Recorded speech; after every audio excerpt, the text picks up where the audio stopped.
That has been my prime activity this week. Sticking my head next to a fan. Oh, good lord. Um, I love the way we're so British and all we do is talk about the weather. But this week we have to talk about the weather because it's been crazy. What day is it today? Wednesday. We're on about 28 today. It's not too horrific. Tomorrow is the crunch day. God, that's going to be black. This is a concrete box. So I I've got a back door, but I'm not sure where the key is. That might be a job for now, actually. It hasn't been opened in about 15 years. So my only source of airflow is a tiny bathroom window that's about the size of a stamp. So I just kind of open the bathroom window and I hope that some vent of that. Well, anyway, you know, as I always say to people, it's not like I have a proper job, you know. Some people are down a mine, well, maybe not in 2026. Some people are digging ditches, and I've just passed some people, tarmacking a road, which is arguably slightly more a test of one's endurance than sitting behind the counter of a video store next to a very nice fan. But still, we can moan because that's what we do. We're British. We moan about stuff that doesn't really matter. People starving in Central Africa in deserts under the most invasive heat that you could ever imagine that you will never ever experience. But still, it's 30 degrees here. Let's moan. Anyway, oh hello, that's it. Welcome to Inside the Video Store on this hot and sweaty week. I hope you're well. I will be taking a water break at the 23rd minute mark.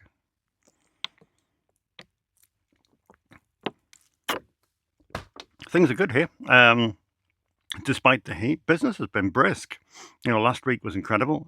This week hasn't started too badly. I thought, well, are any mad people going to come in this week and rent movies? But people have, which is kind of cool, to be honest. Some people have been just returning.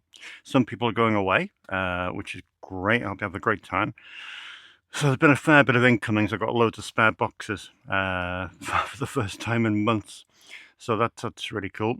What do we got on for today? What do we got? Well, yeah, we got a good kind of tower of new arrivals, new releases. We got some what's in the box, which might be interesting. Got the usual film on loan. Got the comments. Yeah, we should be in for a good show. I don't want to stay too long, so I'm going to kind of keep things punchy for a change. That would be a change.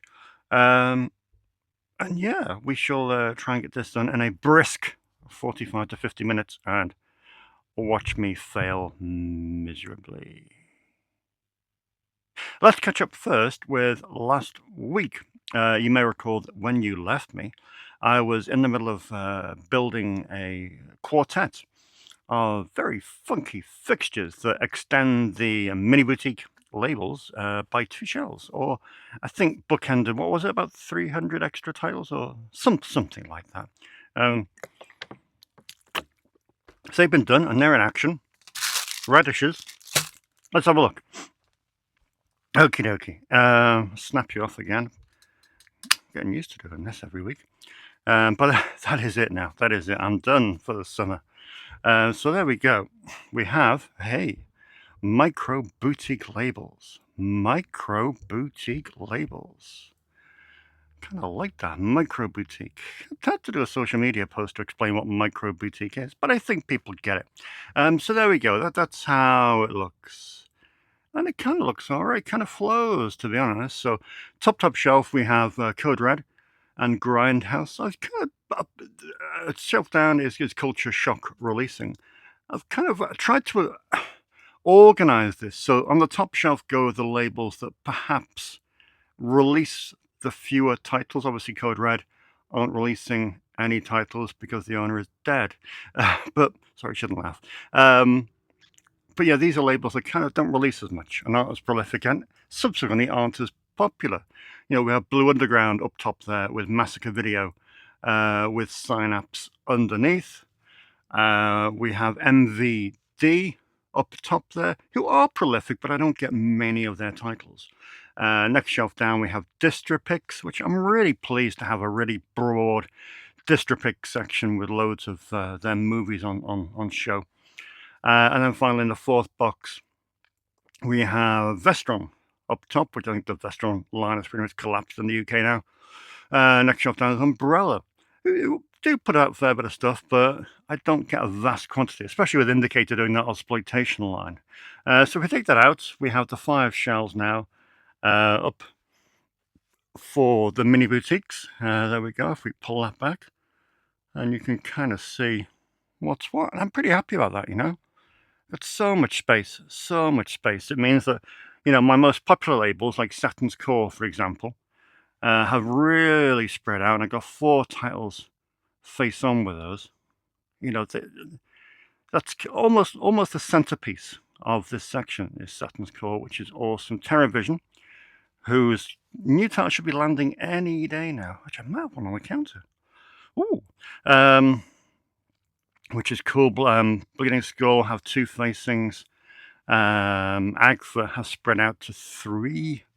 Imprint, all the new Imprint titles are integrated in there, which is great to see. I saw Framed night before last. It was so good. I've seen it before. Phil Carlson's Swan Song, such an amazing film. I love that to bits. And yeah, Mondo, 2 facings and renting really well at the moment. So yeah, that's all that done, and yeah, looking good, looking good. Forgot to mention, I think, the recommendation shelf, which is doing really well at the moment. As you can see, someone's rented Roxy's recommendation of Pretty Maids all in a row, and someone also rented Jake's recommendation the other day, Pretty Poison, which is cool. And I saw another customer put it in their watch list in on Letterboxd, which is cool. But yeah, so thank you to people like Henry, to people like Kate, James, obviously Paul Griggs, Primevals. Paul put that up. Paul's in Egypt, that swine. No, he's back tomorrow. And Paul put that up in the morning. I rented out the afternoon. Incredible, isn't it? Exorcist 3. Connor's recommendation is out. Doctor Who from Beth, which is cool. Who put Oslo? Someone did. They didn't sign their name. Damn it, Janet. Oh yeah, Brian put Fanboys. LOD put Cube, which is awesome. Oh, Jake, that's right. Big Bad Wolves. Superb work. Ali put Happiness. Yeah. Fun film for all the family. That boy needs a good hiding. Lewis put City of God, which is an awesome recommendation. John put Lifeguard, which I know is a film he loves dearly. Taking a Pill in 1, 2, 3 was Chris. World of Kanako's Anastasia. And finally we have, Puranda Mandir, which was Paddy. That's cool. So really cool. Thank you so much if you've submitted a recommendation. That is your space now. That is your space. So if you get bored of your recommendation, please switch it out and put a new one in its place. Similarly, if you've not got a recommendation there, add one.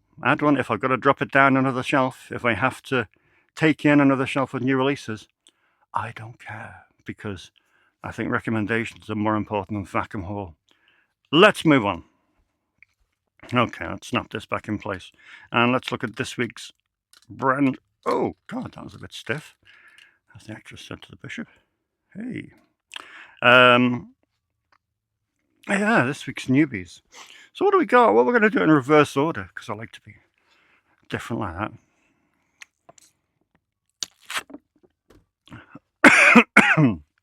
We have coughing fit.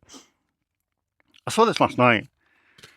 You know what you're going to get with Bert's Eye Gordon, and that is a bit of cheese, quite frankly. And this is fun. This is a great deal of fun. I know Final Cut put out Food of the Gods recently, so now we have Empire of the Ants from '77, starring the lovely Joan Collins. And it's good fun. It is completely ridiculous. But I must admit, on a hot, sticky night, would you offer your throat all over the red roses? On a hot, sticky night, it was just what I ordered, really. Just fit the bill perfectly. So, Empire of the Ants out this week, courtesy of Eureka Classics. Big one. We have Bullet in the Head. Another John Woo film coming from Arrow. Obviously, I've upgraded to Blu-ray. Didn't want to skip a format, so it's Blu-ray here, not 4K UHD. So really excited about that. The previous releases by Arrow of John Woo films have rented like hotcakes, and this should equally be as popular. Charade. Rented out at the weekend in the Park Circus Blu-ray I have, but I've upgraded it anyway to 4K UHD as part of the Criterion collection, which is a really great addition.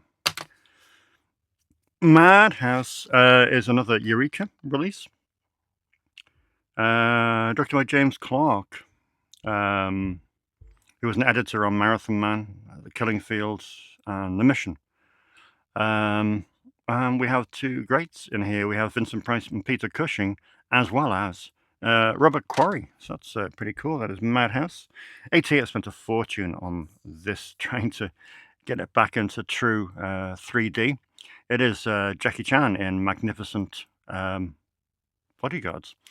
So we have a brand new transfer presented in digital 3D, flat 2D, and anaglyph 3D. And yes, you do get a pair of custom-made glasses in here as well. There we go. So yeah, there's Magnificent Bodyguards. Exciting. 88. What did 88 announce today? They announced their September releases, and in there was Hard 8. I don't know who did the commentary on in the end for it, but we got offered that film to do the audio commentary, and I thought, we are doing a couple of studio films at the moment, but I thought we cannot do a Paul Thomas Anderson film as an audio commentary. We would be so ill-suited to go from Species 4 and Crocodile 2 to suddenly being the doyens of Paul Thomas Anderson films. It does not ring true.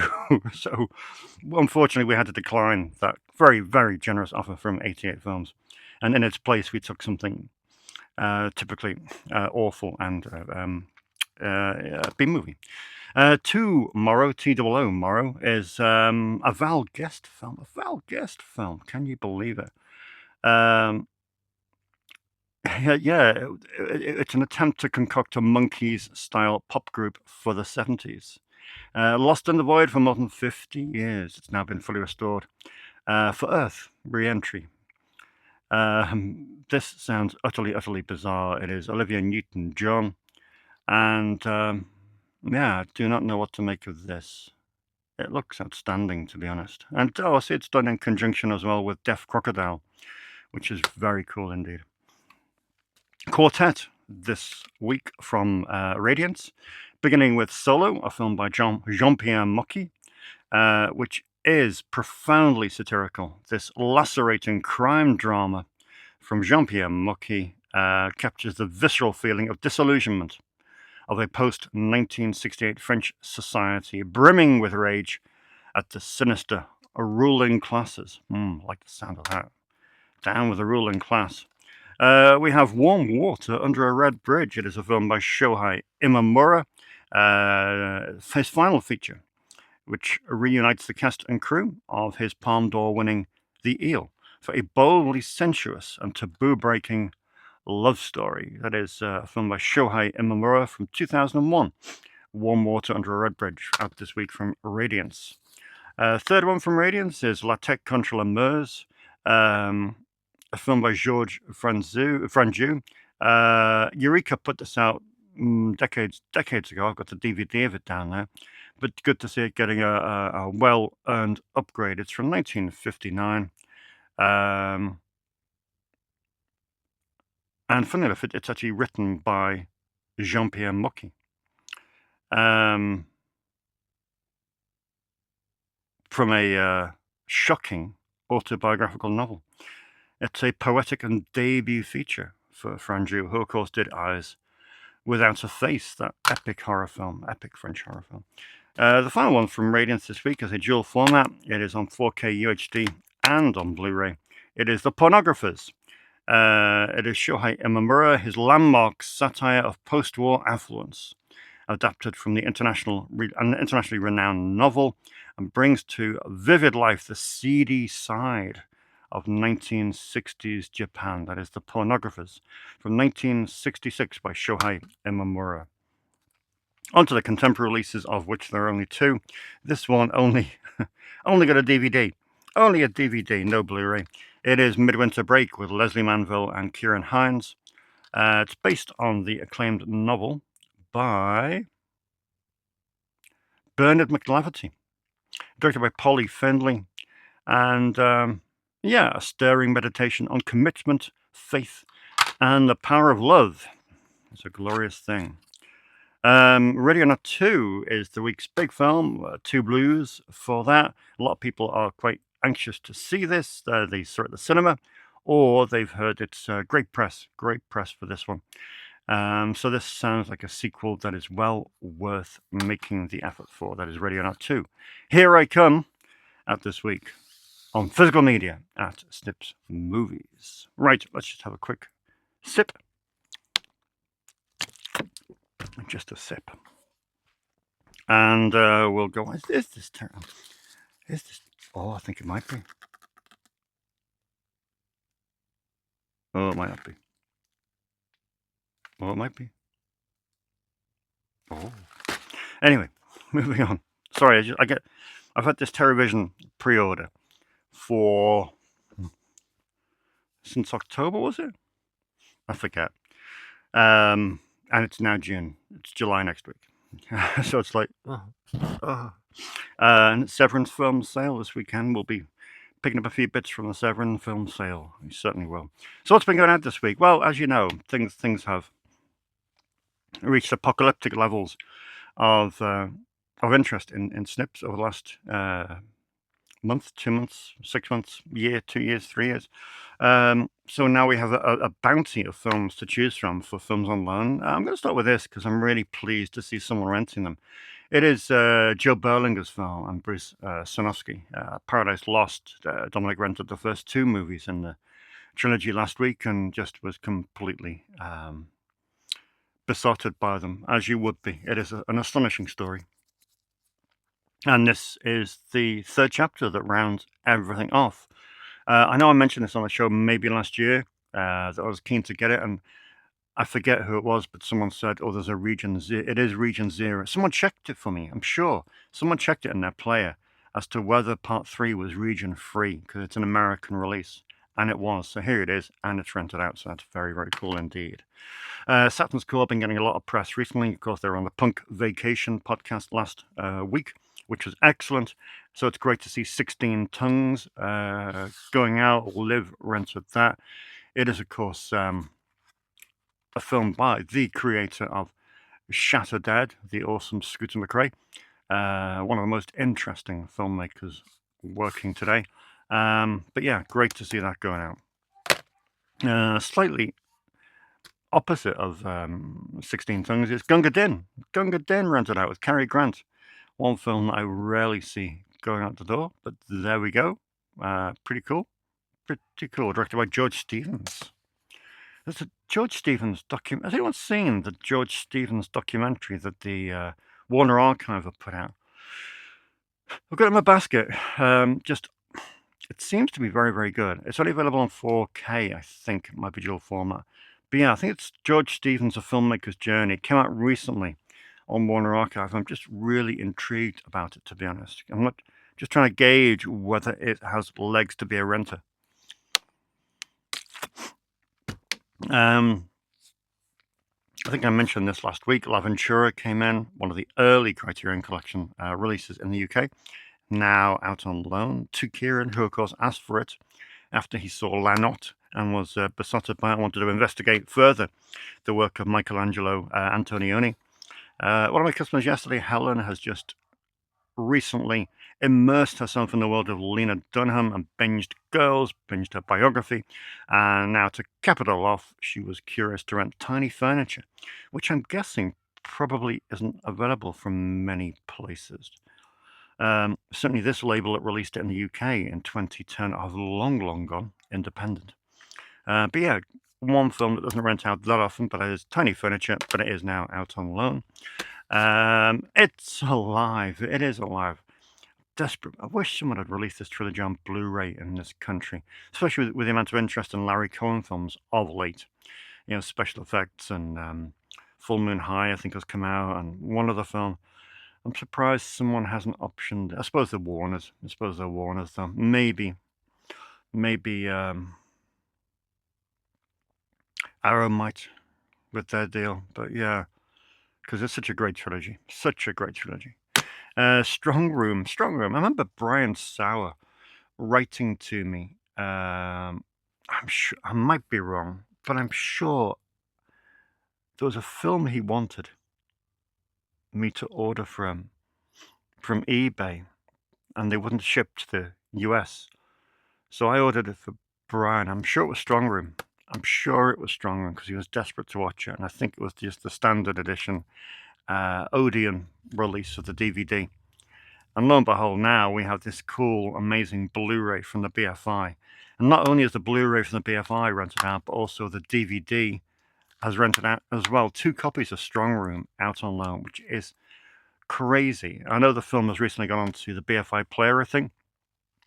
I also think it has a very kind of salesman-like introduction from Mark Kermode there. So no wonder people are interested, and so they should be. It's a very, very good film. Bizarrely, one of my most popular. Not that I look at stats, but I do. Not to look at stats on social media. However, I happened to glance across the stats for my Facebook. I'm not someone who spends a great deal of time on Facebook, to be honest.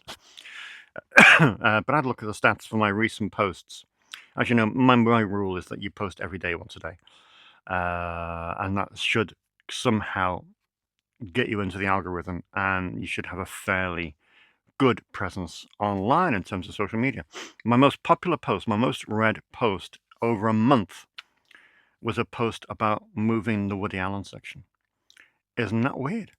The most looked at post on my Facebook social media was about moving the Woody Allen section. I think it was 5 figures, the number of views it got, but I thought, whoa, that's mental. Anyway, someone said, yeah, but no one rents Woody Allen anymore. Yes, they do. Case in point, someone rented Mighty Aphrodite only 2 days ago. Prime Cut is one of those great, great films. Michael Ritchie directed it. Gene Hackman is in it with Lee Marvin and Sissy Spacek. People, you're my Yoda out there, to be honest, even though I don't really know what Yoda is. You're my, yeah, sounds good. You're my my know-all bunch of comrades.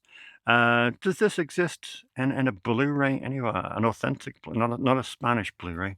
Just surprised. Paramount, maybe Paramount put out on a Blu-ray. Would it be region free? If it does, it's such a great film.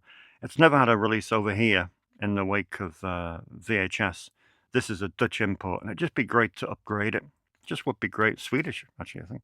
Would be great to upgrade it at some point. So if anyone knows of a good UK-friendly edition of Prime Cut, that would be great. And believe it or not, the Ginger Dead Man just never shows any sign of slowing down. Someone is always renting one of the Ginger Dead Man films, and there we go. The first one, out it goes yet again. What have you let yourselves in for? Cool. Okie dokie. That is this week's On Loan. What time is it?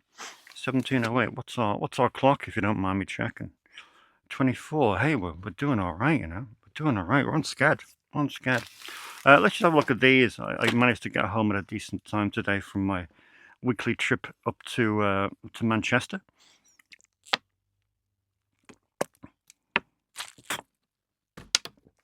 So I figured pick up my post from next door. I know what 2 of these are.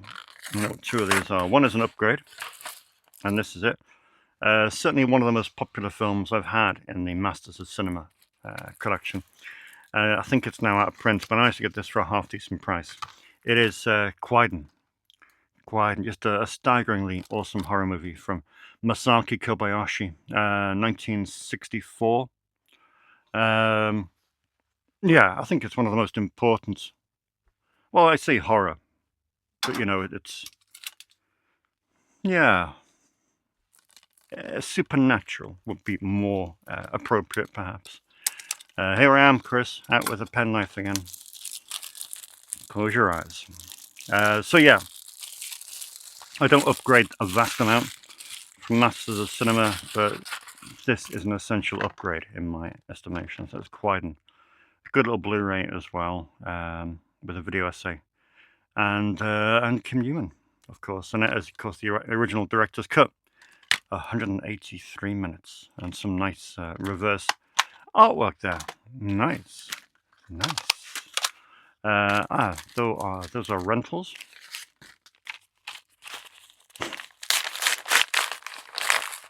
Now this is a film that I have only had in a shocking edition. Let me see if I can get the shocking edition for you. I know it's been out on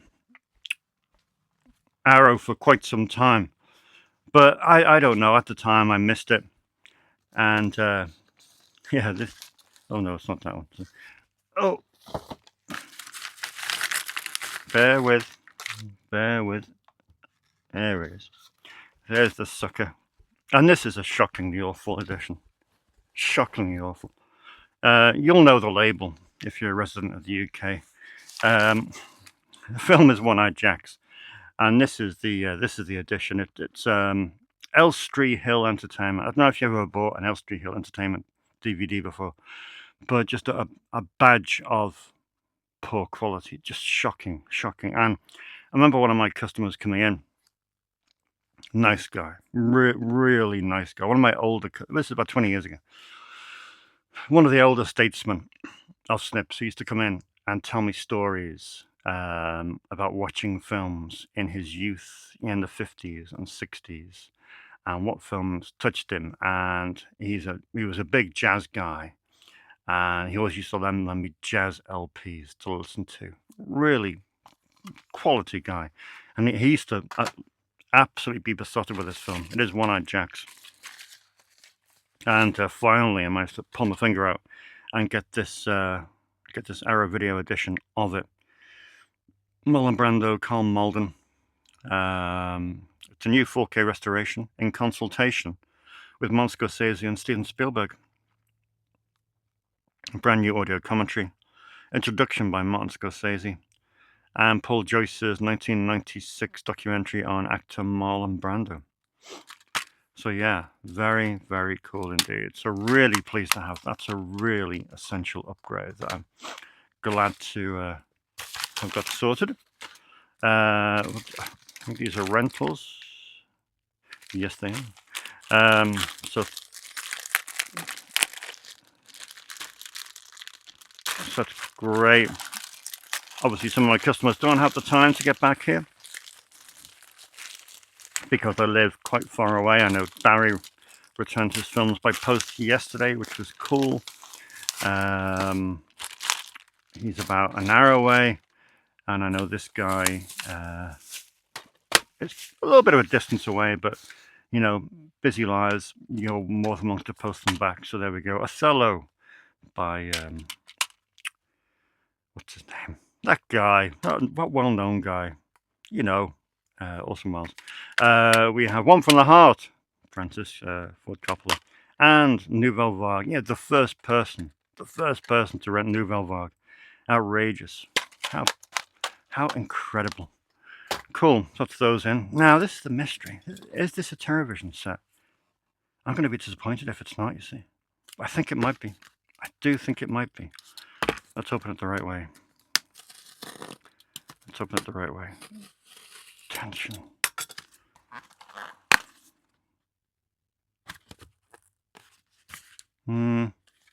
It is. It is the first TerraVision delivery. Oh, I've waited 6 or 7 months for this. I should have another one tomorrow then. Should have another one tomorrow. Here we go. Here we go. Like I said, I love TerraVision Daily.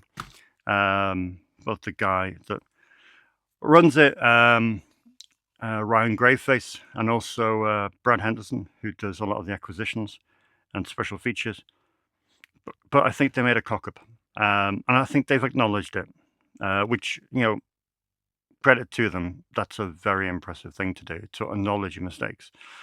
They put out 12 films for pre-order last October.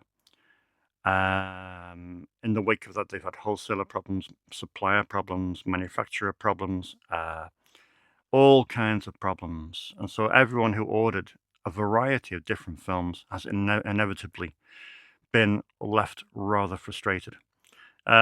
These things happen.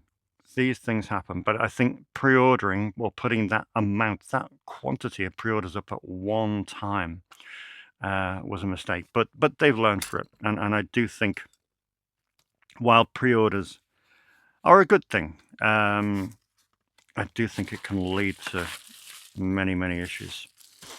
So what have we got? Well, this is one of their box sets. One of the many box sets. We have, now, funnily enough, and still, I think this is part 2 of Shoestring Slashers. We had part 1 in last year. I don't remember, it might have been the year before. But it's a great set of lesser known slasher movies, a lot of them from the 90s. Now, I think they had an issue with this box set. In that these are the things that happen. I believe the specs weren't quite right, or were slightly misinterpreted by the supplier, by the manufacturer. So I believe they didn't take into account the slip cases and the outer. So I believe this is a very, very snug fit. This is apparently a very, very snug fit. And it is. But that's okay. That's all right. It's all right. Honestly, people on Blu-ray.com are kicking up the kind of fuss that you would imagine only reserved for people who walked into your house and pissed on your fire. But no, they're fine. So what do we got in here? We have Bloodspell. We have from 1988. Nice. A supernatural pseudo-slasher-esque. This is Vista Street Entertainment, a label that dominated the video store shelves in the late 80s as well as the early 90s. Bloodspell, aka The Boy from Hell, is crazy, weird, and the ultimate midnight movies. Right, it's about a supernatural force who wreaks havoc at a home for wayward teens. Great, Bloodspell, love it. I've heard of this one. This is Night of the Dribbler. Yeah, could have sucked with me last night. Once considered lost. After being made in 1990, Night of the Dribbler sat on the shelf until 2009, where it finally found its home on DVD. Now, Dribbler will continue a killing spree through the nuts at Terrorvision, and this oddity will once again dunk its way into the home video history. I've got a commentary here with the late, great Scott Spiegel. Wow.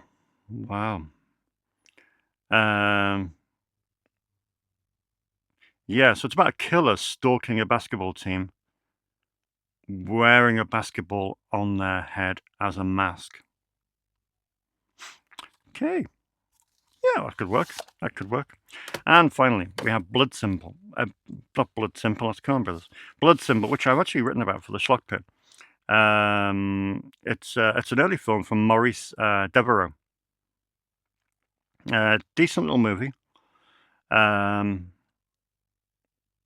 Maurice Devereaux did a great film I've got on the back called Slashers, which is kind of like a reality TV slasher movie. It's really very good. He's a really interesting Canadian genre filmmaker. Shot on Super 8, 16mm, between 1984 and 1990. So yeah, that's great. Blood Symbol. Excellent. So really, really pleased to get those in. I've got another shipment coming from Terrorvision either tomorrow or Friday with about 5 titles in, I think, and another box set. But yeah, you can see a slight expansion there, just where the extra snug, but Who cares? Who cares? You know, get a life, people. Get a life. More important things to think about. Okay, so quickly, let's just go through this week's other what's in the boxes. We have an expensive film. I was really keen, obviously, when I created those new directors sections on the directors wall, the 9 new sections.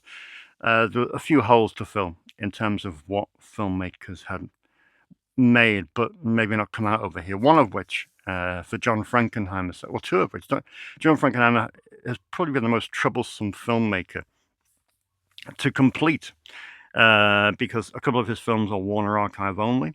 A couple have never had a home media release in this country since video, one of which was Dead Bang, the Don Johnson film, but thankfully there was a fairly well-priced media book from Germany.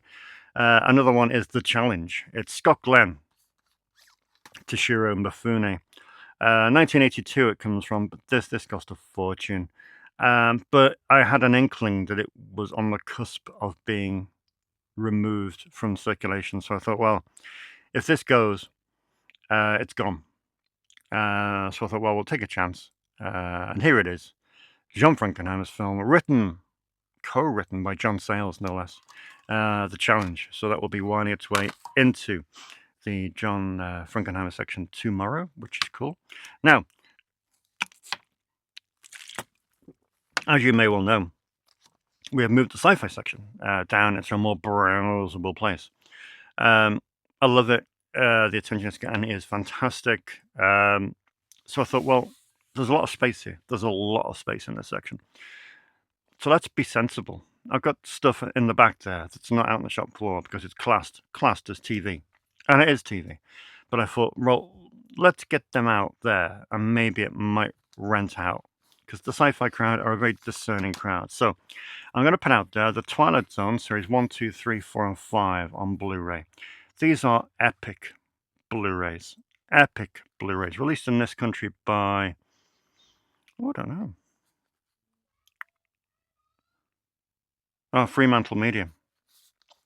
But they're brilliantly curated.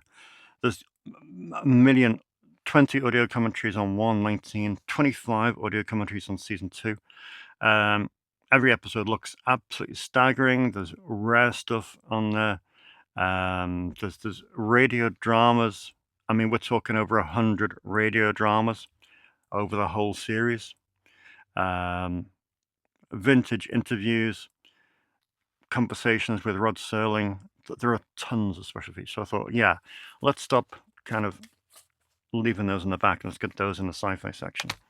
However, I thought, well, if I'm putting Twilight Zone out, I need to upgrade some bits that I've only got on DVD. So that's what I've done. As you know, last week I upgraded Kolchak to Blu-ray. I've seen a few episodes myself over the last few days, and it looks fantastic. I'm really impressed with that. Great audio commentaries on there as well. And 2 other series that I only had in on DVD, I've upgraded to Blu-ray.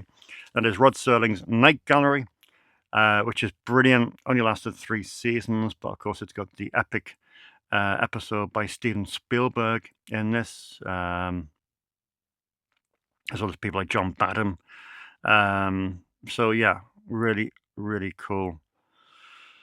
And they're great. They're great episodes. There's 65 audio commentaries on here as well, including one by Guillermo del Toro. So yeah, really, really good. Really, really good. And also the Outer Limits, the complete original series. What we have here are 42 hours of Outer Limits episodes, 11 discs. Again, multiple audio commentaries, 49 episodes. And I thought, yeah, it'd be great to have this on the sci-fi section. The only thing is, it was released by Medium Rare in the UK. The only thing is, it comes on the worst box set known to man. It's just awful. It's just awful. Like I say, well, we got 1, 2, 3, 4, and 5, 6 discs there. But then we have multiple discs here, and they keep falling out, and it's just it's a nightmare. But hey, it wasn't that expensive. And for the content, then, the content is what the content is. So, I've got to put that into context, so to speak. And it is impressive. So, yeah, they all go down there. And yeah, we're nearly done. We are nearly done. Let's just grab. I don't know why so many of you have watched the episode this week. I must have got a load of people passing through, as they say. Okay, let's have a look at the comments, see if I can balance my laptop anywhere. Might be a challenge. Shoestring slashes comes in handy. People get annoyed by that. don't put it on there. Okay.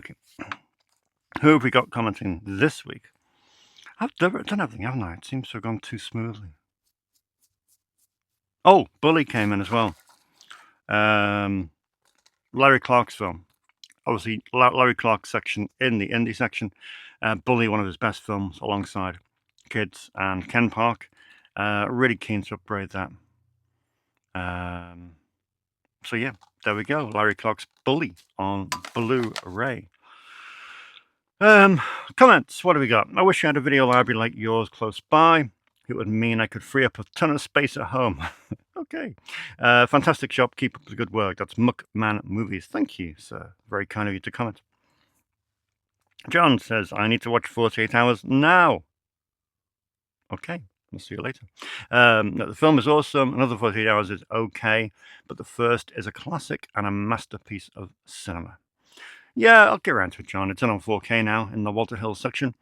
But yeah, I'll get around to it. I'm doing a new commentary for 88 that I need to start really tonight, which is a Van Damme film. So I'll be watching Van Damme for the next 2 weeks.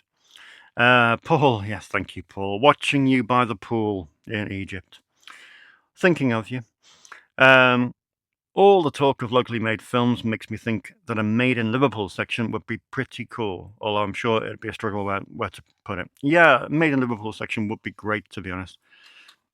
One of my other customers mentioned it as well. Alex, must give a shout out to Alex, who texted to suggest exactly the same thing, weirdly.